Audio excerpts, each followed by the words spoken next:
Indonesia. Thank you. Thank you, Madam Chair. Indonesia aligned itself with the statement delivered by the representative of Brunei Darussalam and the Republic of Guinea on behalf of ASEAN and the Group of 77 and China, respectively. I congratulate you, Madam Chair, as well as members of the Bureau on the election, respective elected position.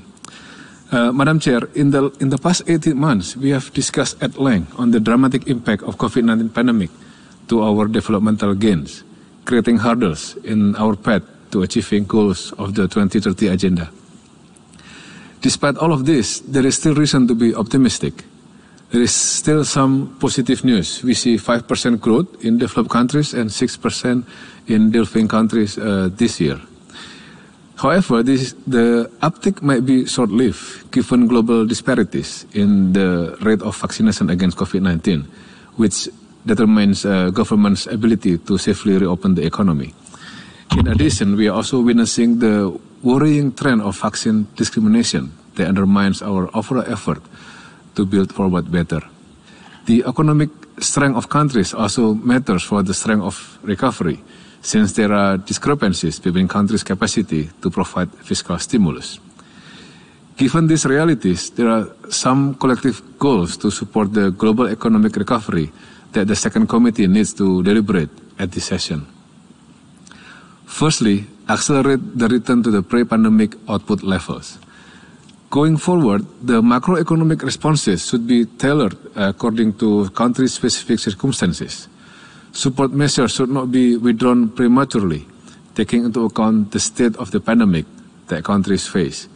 We need to proactively adapt our policy mix with more targeted measures to support the recovery while maintaining long-term fiscal sustainability, price and financial stability, including through enhanced international coordination where necessary.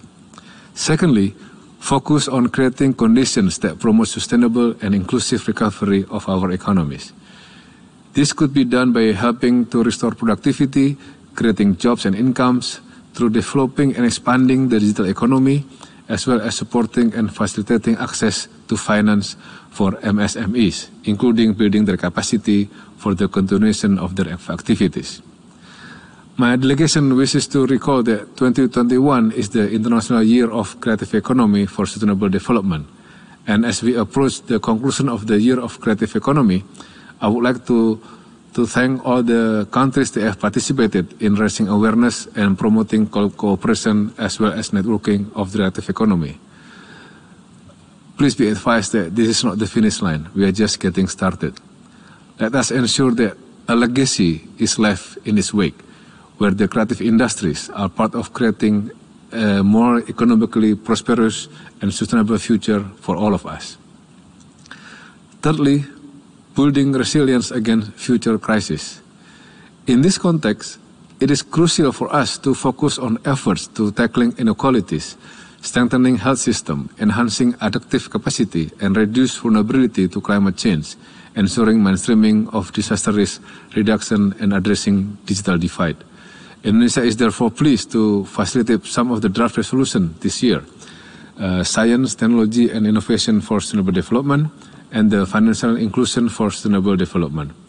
And as the host for the upcoming 7th session for the Global Platform for Disaster Risk Reduction in Bali in May 2022, we will work with Member States and the UNDRR office in building sustainable resilience and strengthening our commitments to achieve the Senda framework targets as well as the 2030 Agenda.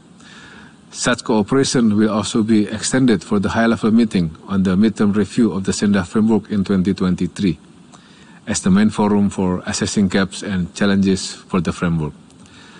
To conclude, Madam Chair, looking ahead to Indonesia's G20 presidency in 2022 with the theme of Recover Together, Recover Stronger, we will focus on the issue of recovery and inclusivity. Indonesia wants to ensure that our presidency is relevant and benefit the world at large, not only to the G20 members. We are committed to working together with other countries, in particular developing countries, LDCs, and SIDS, and we count on your support to ensure the success of Indonesia's G20 presidency. Thank you, Madam Chair. Thank you. I now pass the floor to the representative of Brazil.